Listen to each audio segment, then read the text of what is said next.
and welcome back. Today, we're going over Drawabox's lessons on ellipses, boxes, and vanishing points. Oh my! Starting with 2D versus 3D. There is a big difference between a 3D object or form and its 2D representation on your page. While you're normally trying to convey depth, a 2D shape will always only exist in 2D space. For instance, what is a rotating circle in 3D is best represented by a series of ellipses in 2D. The degree of rotation of said circle will determine the width of the ellipse you use to represent it. This is measured across the narrow center and is also known as the minor axis. To shift the degree of a circle, you can either rotate the circle or rotate the point of view. The major axis is the long center line, but it's not important right now. The minor axis aligns with the normal vector or z-axis to show direction and depth. If x shows width and y shows length, z would be height. You've played Minecraft, right? It's the same concept. In a cylinder, the normal vector would go down the center of the tube, acting as Drawabox puts it, the spine of the form. On to the assignments for today. We've got 2 pages of ellipse tables, 2 pages of ellipse planes, and 1 page of funnels. For the ellipse table, you first need to split your paper into 2 columns. Next, you need to split those columns into at least 6 rows. I did 8, which was a bit of a mistake. This took me several hours over 2 days. In the first box, do a series of circles. Pay attention to their position, whether they touch, miss, or are over the sides, degree, the slant of the horizontal axis, angle, the slant of the vertical axis, and size. You want them to be near identical.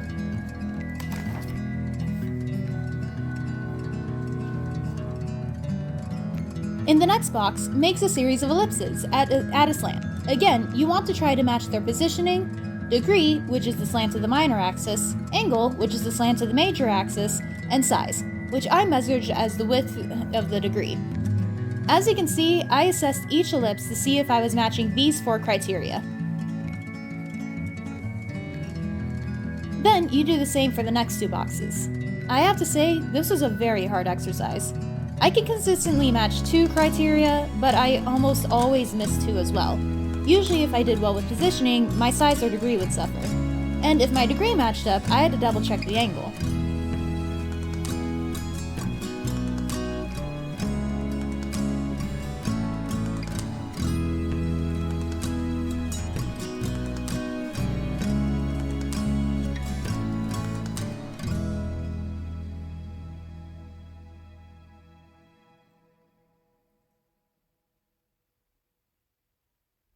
For the rest of your boxes, draw wavy lines between them. Now you're going to practice between angles instead of just flat surfaces.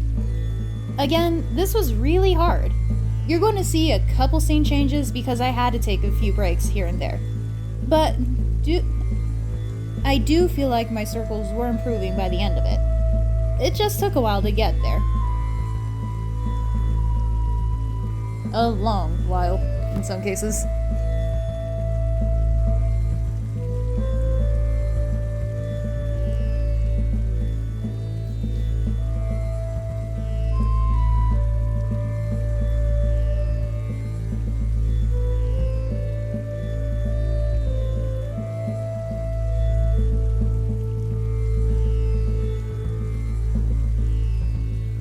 Here's our first scene change. When you see me hold the pen up to the camera, that's me trying to show you the size of the ellipse. I didn't really realize how much I had filmed nor how sped up it'd have to be to keep this video a reasonable length. When I slow things down a bit, you can better see how after each shape I check the positioning by checking the top, bottoms, and side edges, the degree, the angle, and the size, every single time. The constant comparison is what slowed me down the most, but it's also what makes this such a good exercise. You can see immediately what you have to improve and how to do better with the next one, and the next one, and the next one. It's a little soul-sucking, but it is totally worth it.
Admittedly, I got lazy towards the end there and skipped the last row. On to ellipse planes. Before these, we have to go back to our ghosted planes and try to snugly fit brand new ellipses in those old quadrilaterals. The Drawabox page warns that this is a frustrating exercise, meant to practice patience as much as positioning, but I found it rather soothing. It was a much needed balm after the lax exercise, and I'm not sure why this one was calming instead of infuriating. Perhaps because I only had one factor to keep in mind instead of 4? Either way, I felt like I did a lot better here. Though I only had one ghosted plane, so I co-opted Brad's square exercises as well.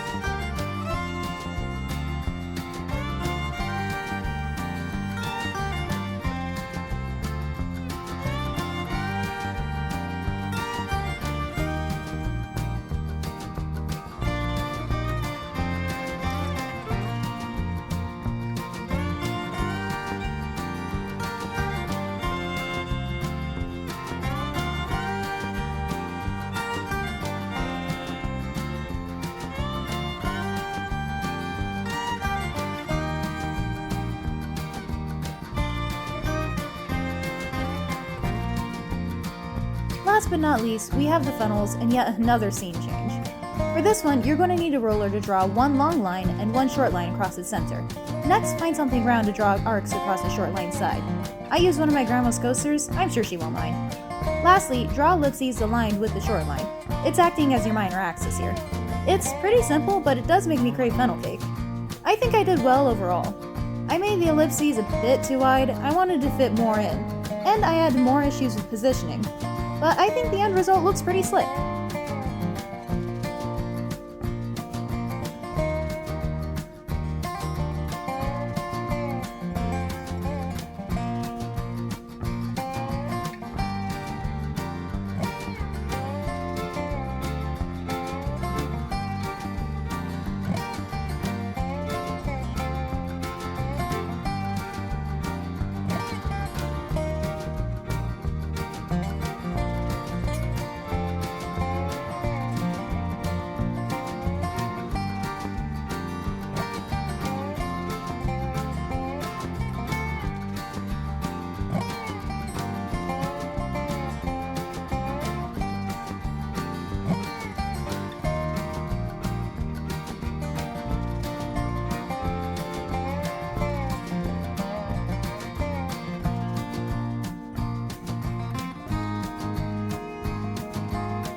To boxes.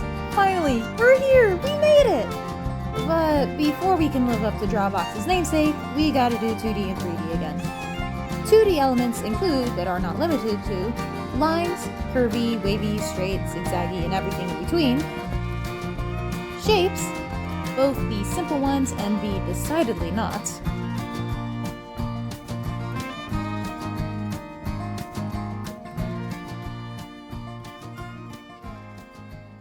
And points. All of them. Everywhere. All at once. I love that movie.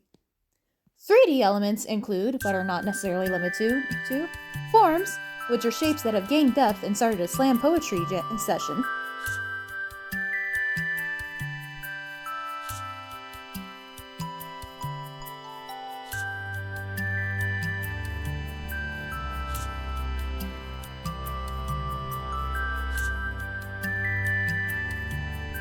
Edges, the lines that separate the different faces of forms.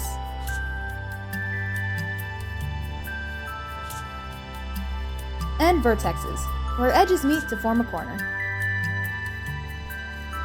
Turning a 3D object or form into a 2D representation is called projection. No, this isn't therapy.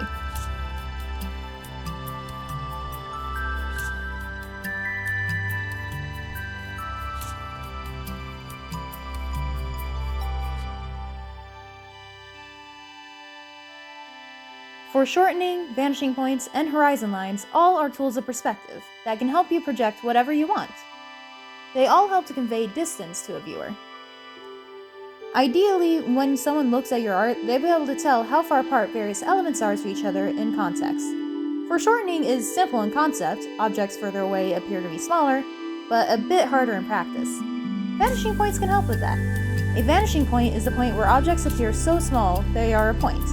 It exists at the end of your field of vision, and it's where any parallel edges will eventually converge if you're trying to project a 3D space. Cubes, or boxes, are fun because they have 3 vanishing points.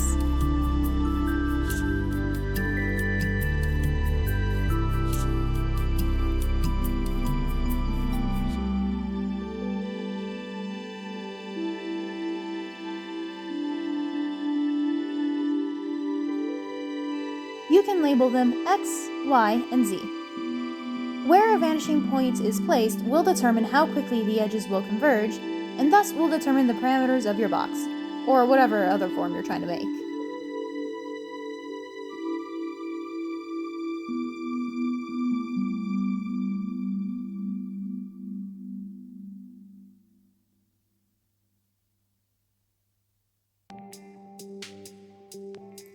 The horizon line is the far edge of your imaginary plane. It is called that because it is often used as the horizon. Vanishing points don't need to meet the horizon, but they often won't be below it. If I were to rotate my cube to the right, the left X vanishing point would seem to move faster than the right Y one. I'm not technically skilled enough to show you that, you're just going to have to trust me. Better yet, visit Drawabox and read about it yourself. The Z edges would move, but the Z point would not. That's it for today. Thank you so much for watching. I'll see you guys later.